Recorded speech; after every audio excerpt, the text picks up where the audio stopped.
rise up and fight back against capitalism. One of the leaders of the organization, defendant Audrey Carroll, helped organize an even more radical faction of the group called the Order of the Black Lotus. Each of the defendants charged today was also a member of the Order of the Black Lotus. Carroll described this group to her co-conspirators as everything radical. As detailed in the federal complaint, which we will now make public, in November 2025, defendant Carroll created a detailed bombing plot to use explosive devices to attack 5 or more locations across Southern California on this upcoming New Year's Eve. Carroll and her co-defendant, Zachary Page, led the effort to obtain and build the bombs and to recruit others to join in their plot. Carroll's bomb plot was explicit. It included a step-by-step instructions to build IEDs or improvised explosive devices and listed multiple targets across Orange County and Los Angeles. Carroll also made clear her desires. She said, quote, "What we are doing will be considered a terrorist act." Carroll and Page also discussed plans for follow-up attacks after their bombings, which included plans to target ICE agents and vehicles with pipe bombs. Carroll stated that those plans would, quote, "take some of them out and scare the rest." Throughout early December, the co-conspirators discussed their plans during an in-person meeting in Los Angeles and through an encrypted messaging application. As part of the plan, the 4 defendants planned to build test bombs in the Mojave Desert. You're going to hear more details about the bombs they intended to build and how the operation went down in the desert here shortly from the FBI Assistant Director in charge. In preparation for the plan, the co-conspirators purchased multiple pieces of bomb-making materials and discussed their travel plans to the desert. Last Friday, December 12th, the defendants took a significant step to carry out their plans. They traveled to the remote campsite, which you're going to see some video of, in the desert, and they began unloading their bomb-making materials to assemble and test the bombs. They had everything they needed to make an operational bomb at that location, and they were subsequently arrested by the FBI before they could build a functional explosive device. Shortly after the defendants were taken into custody, the FBI executed multiple search warrants, including at the defendants' Southern California residence and other locations throughout the country. I'll highlight some of the items found during those searches over the weekend. For example, in Carroll's residence, law enforcement found multiple posters and materials associated with Turtle Island Liberation Front, including posters stating, quote, "Death to America, long live Turtle Island and Palestine," and, quote, "Death to ICE, Turtle Island Liberation Front." In Page's residence, law enforcement found a copy of the detailed bomb attack plan.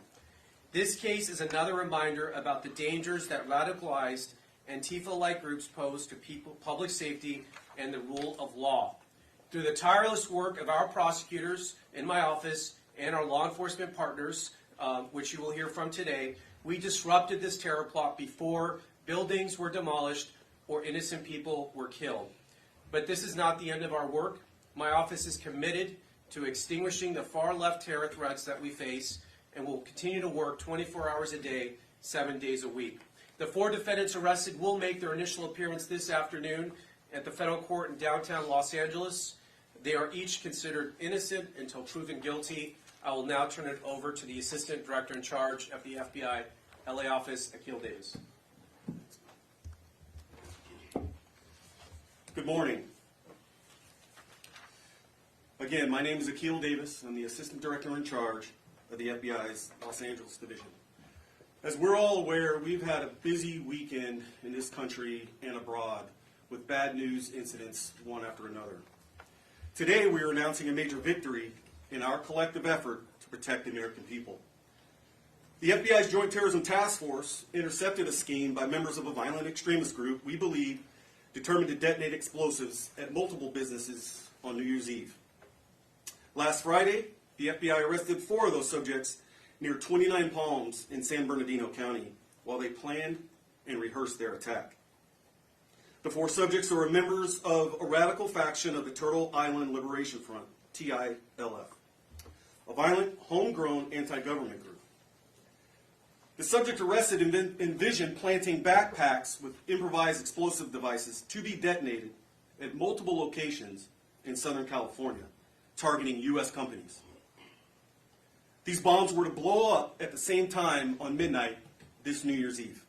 The plan stated that the IEDs would be complex pipe bombs. It included instructions on how to manufacture the bombs and contained guidance on how to avoid leaving evidence behind that could be traced back to them. Our investigation uncovered evidence in that the group would test the explosives in the desert. And we're going to show footage of that here in a second.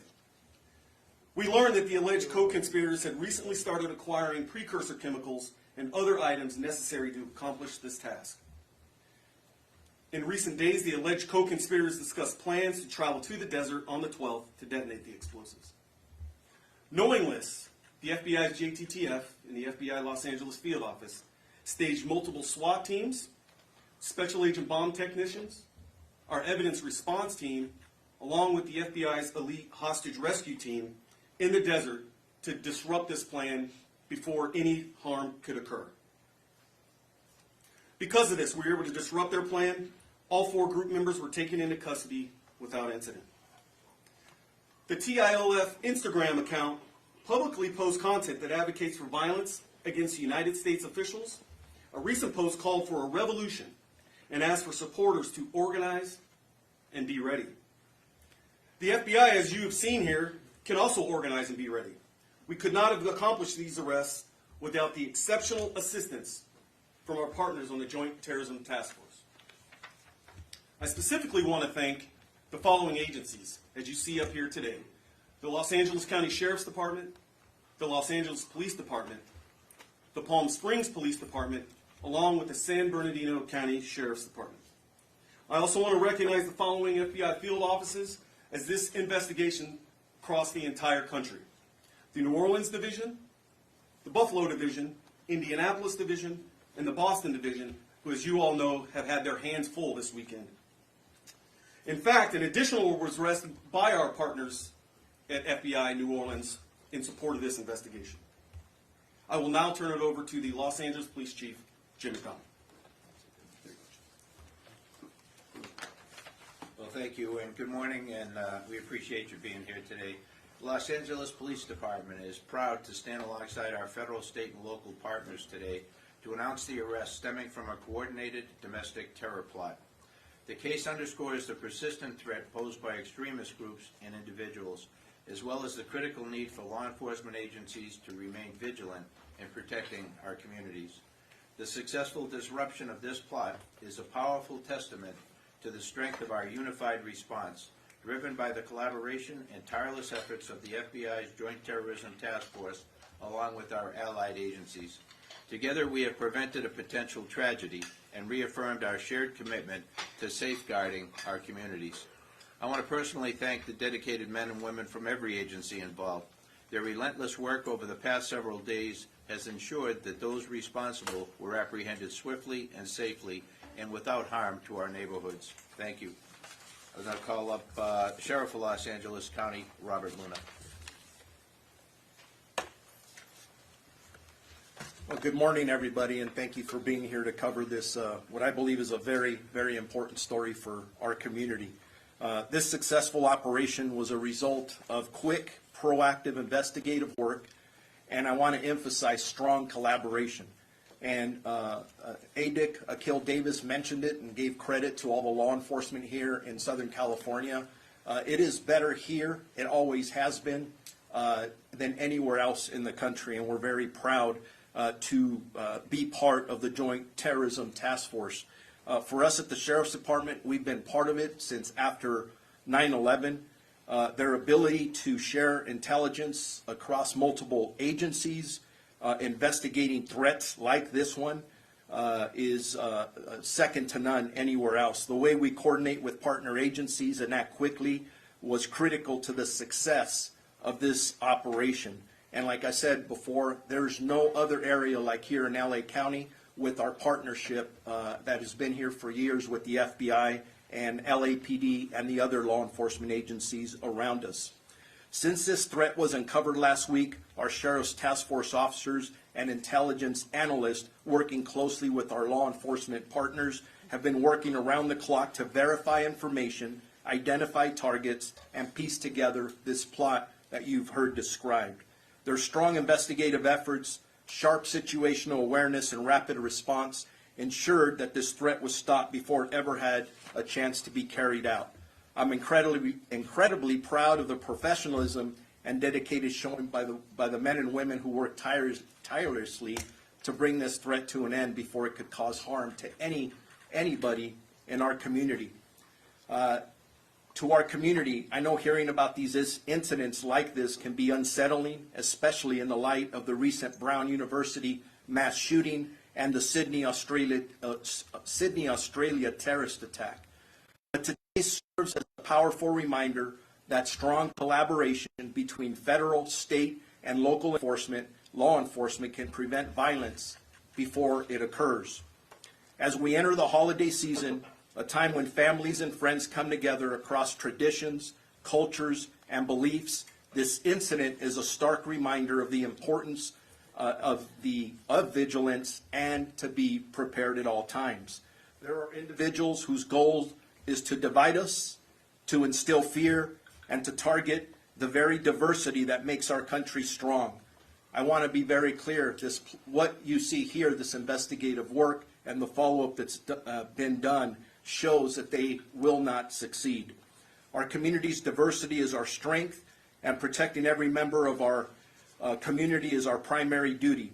Whether you are celebrating Christmas, Hanukkah, Kwanzaa, New Year's, or simply gathering with loved ones, you deserve to feel safe.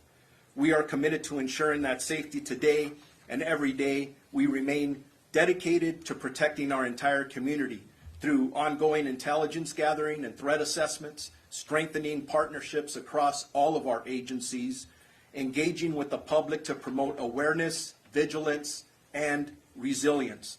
And finally, I encourage everyone to stay alert, trust your instincts, and report suspicious activity. And as we always say in law enforcement, if you see something, read something, or say something, your awareness, your eyes, and ears can help us protect the entire community, as we did in this incident. I will now introduce the police chief of the Palm Springs Police Department, Andy Mills. Well, good morning, and first of all, thank you so much, Assistant Director Davis, for the spectacular job that the FBI did on this case.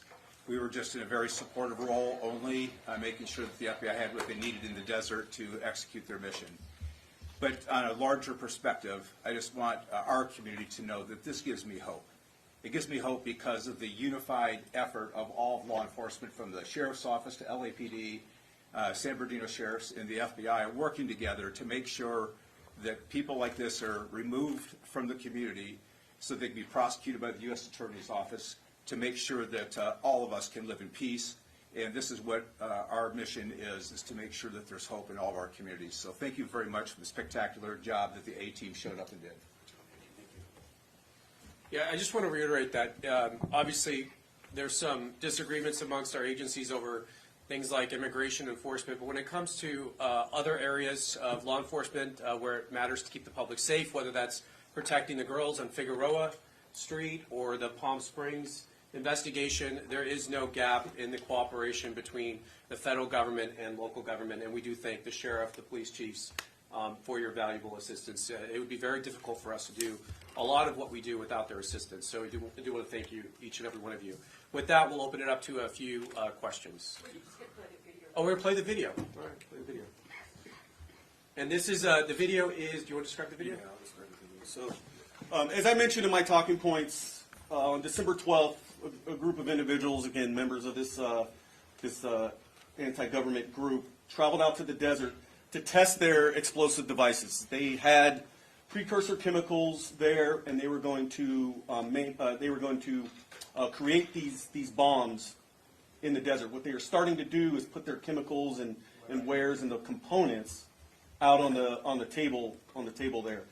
This footage that you're watching is from our surveillance plane. And then what happened after this is the Los Angeles FBI SWAT team, along with the FBI's hostage rescue team, moved in and arrested all 4 subjects without incident. So now we'll take some questions. You mentioned these 5 companies. Can you get more specific about that? Yeah, we're not naming the victim companies, but I'll generally describe them as logistics centers. You can think of like Amazon-type logistics centers, but we're not naming the specific companies at this time. Can you elaborate on the locations? There were at least 5 locations that they intended to target within Orange County and Los Angeles County. Again, we're not giving out the specific sites, but they were willing and wanting to do more if they could recruit more members to their radical efforts there. You mentioned the arrest in New Orleans. Do you guys think that there are other people involved? And you mentioned some other locations you were working with. There are definitely more members to this group. As far as who was specifically involved in this New Year's Eve terror plot, we believe we've arrested all the members who were specifically involved in that particular plot. We did execute search warrants to people who are also part of this group. As we review that evidence, if we determine that there are any other individuals who knew about this or provided any assistance, we will obviously be charging them as well. The person arrested in Louisiana is not directly tied to this incident, but he is a member of this group. And when they executed the search warrant out there, he posed a great threat to the agents. He threatened the agents, and so that's why he's under arrest. Do you believe you thwarted what would have happened on New Year's Eve, or do you think there could be others that are still planning to go forward with something? Well, obviously, the FBI has a very robust national security investigators. They look out for domestic terrorism as well as international terrorism. You want to talk more about your activities with the Joint Terrorism Task Force? So this investigation is ongoing, as the United States Attorney just stated. Members of this group or associates of this group or any collaborators in this group, we are looking at as a result of this investigation. To answer your question, we do believe that we have disrupted this plot for New Year's Eve, but like I said, the investigation is ongoing. As far as we're always looking. We're always looking for other people who might be plotting or doing this. And let this be a warning. If you think that you can avoid being detected by the FBI or the federal government, if you think you're going to be able to design one of these plots, think again. We have very sophisticated, experienced agents, and we will find you, and we will infiltrate you, and we will arrest you, as we did with this group. They didn't see it coming, and each and every one of them is right now in custody. So we're very proud of the work done by the agents. Yes, any other questions? The name Verdun, the Operation Verdun, what's the relationship? The name of the operation. Yeah, just the name. It's just the name. It looks like one of the names is missing from the people who were arrested. Are you able to provide all Yeah, why is that name on? or I think that was a, That information, it's all in the information, you should have by now, Mr. Agent. that's Page. Zachary Aaron Page, 32. Okay. Any other questions? Did you want to? Yeah, go ahead. Good morning, everybody. It's Captain Mike Bland from Media Relations Division. As I discussed earlier with you guys, the chief has agreed to give you an update on the tragedy at the Reiner family home. Just understand this is based on some updates of the tireless work of our investigators from last night and through the night. We're still at the very early stage of this investigation, but again, Chief's prepared to answer any questions and give you a brief update. Thank you. No, thank you. Thank you, Captain Bland. As he said, the information at this stage is still limited, but I'll share what we can. First of all, our hearts go out to the family and friends of the Reiners' tragic incident. Yesterday at December 14th, about 3:40 in the afternoon, LAPD responded to a residence, the residence of Rob and Michelle Reiner, located in West Los Angeles Division. At that location, they found 2 deceased adults, a male and a female. Through the night, working with the coroner's office, they were able to identify them definitively as Rob and Michelle Reiner. We have our Robbery Homicide Division handling the investigation. They worked throughout the night on this case and were able to take into custody Nick Reiner, a suspect in this case. He was subsequently booked for murder and is being held on $4 million bail. Pretty much that's what I can share at this point, but again, a very, very tragic incident. Can you talk about, I know Deputy Hamilton talked about the search warrant and how important that was because of something inside. Can you talk about where that played a role in this and what you guys needed in order to gain access? Yeah, you know, we use search warrants to be able to further our investigation, as you know, on all of these cases. I wouldn't be in a position to talk specifically about what the object of the search warrant was, but it's a critical piece of our investigations to be able to ensure down the road a prosecution. Thank you all very much. Thank you, everybody.